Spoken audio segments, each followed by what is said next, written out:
for example, right now you're going after AIG. We can talk about it. But one of the things you want to do is break that company up. I assume that you want to own that company only for the period of which it would be that it would get broken up and then you'd want to leave, no?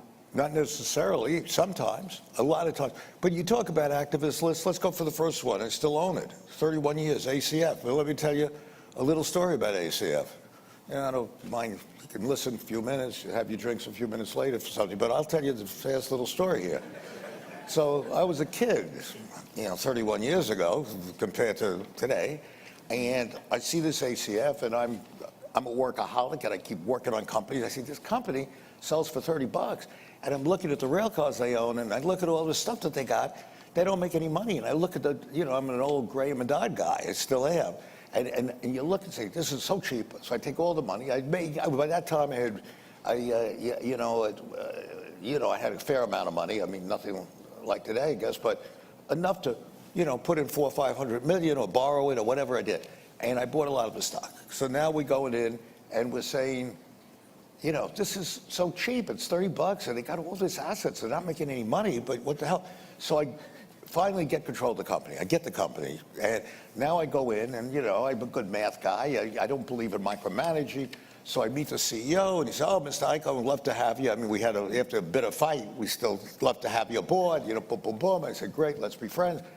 So they manufactured rail cars. I won't bore you with the details, but they had a lot of companies, and in the rail car business, the secret is very simple, that you make rail cars, but the government wants to incentivize you. So the government says, okay, in other words, you can depreciate the rail car over 5, 6, 7 years, but you can keep it for 40 years. So you get this great depreciation, so it's great tax incentive. So the secret is you got to make money, though, to use the tax benefits, right?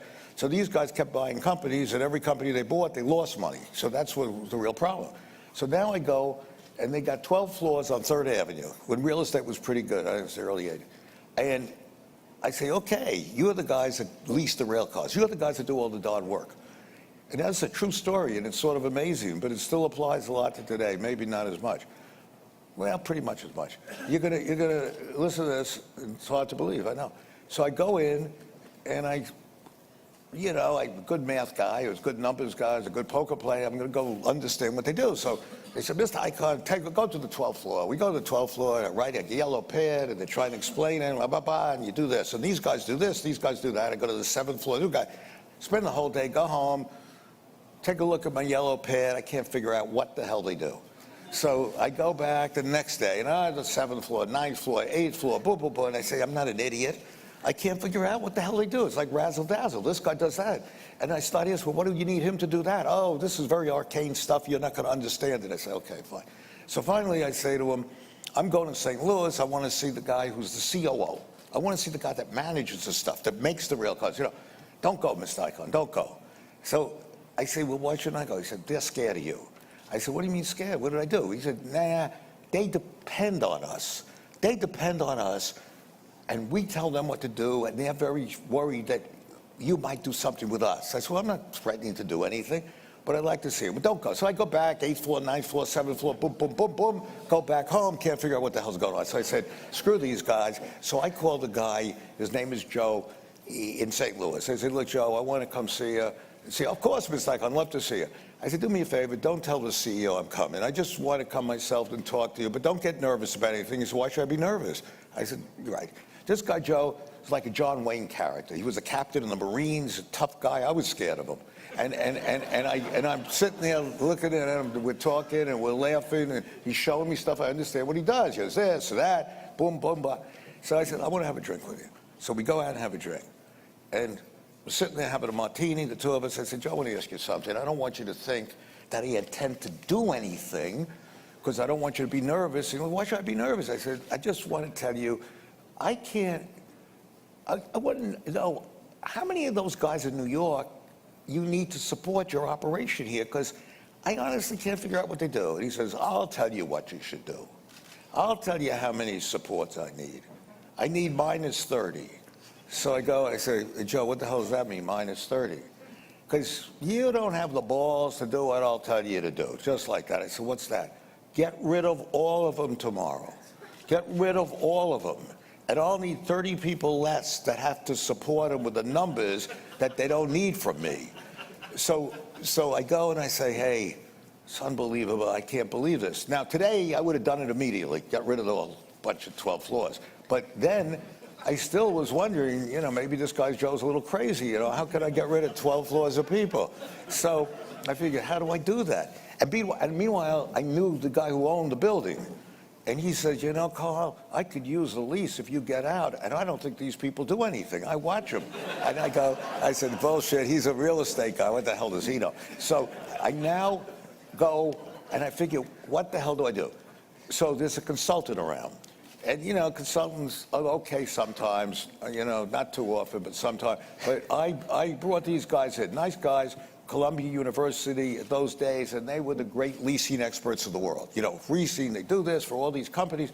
I call them in, 3 guys come in, and one is a professor at Columbia, and he says, Mr. Icahn, we understand your problem. Very arcane. I said, yeah, I heard that word before. You're really arcane. So I say, I want to know what they do. Don't worry about it. 3 weeks, we'll be back. It's $250,000. I said, okay, I'll pay you $250,000. Come back in 3 weeks. They come back in 3 weeks.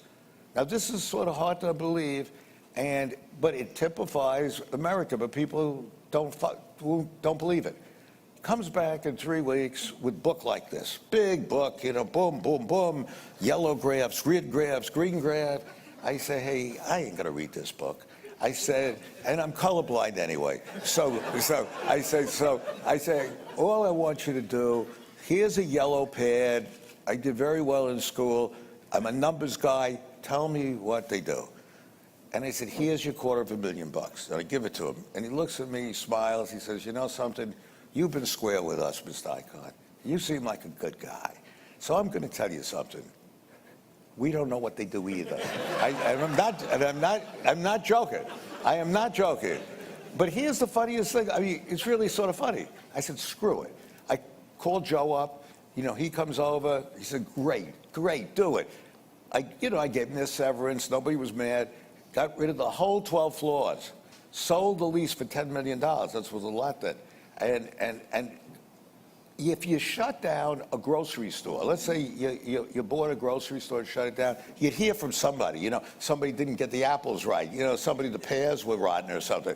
If you had a flower shop, the roses wilted.